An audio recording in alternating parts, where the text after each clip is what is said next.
Australian charities are readying themselves for a tsunami of need as the country's cost of living crisis worsens. Soup kitchens are seeing a dramatic increase in demand, and there are fears rising interest rates will lead to higher levels of homelessness.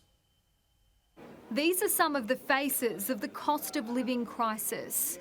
Victorians who are homeless or at risk of homelessness forced to reach out to charities such as the Salvation Army for shelter and a hot meal.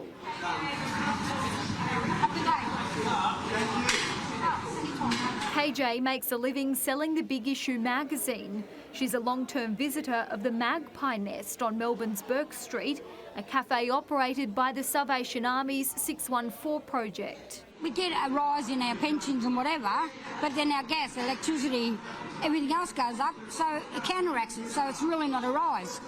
We're actually worse off than we are. Dell's also a regular. She lost her partner a year ago and craves the human connection 614 provides, fearing if she didn't have the Salvation Army, she'd be back on the street. I don't know where I'd go. I'd probably starve. Price of meat is just out. It's just crazy.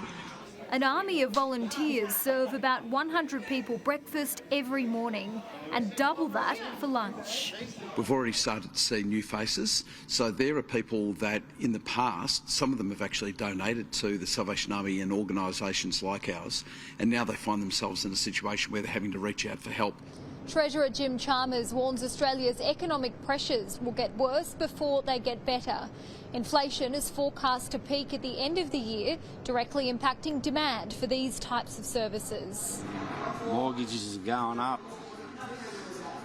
There's only so much milk in the cow, and Australia's going to be tough next couple of years.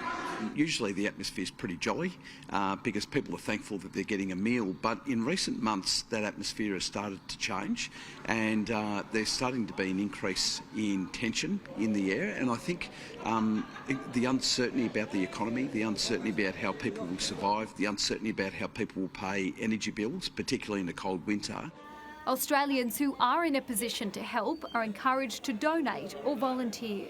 We feel there's a tsunami coming towards us, a tsunami of need. As the nation prepares for a once-in-a-generation economic challenge. Julia Bradley, Sky News, Melbourne.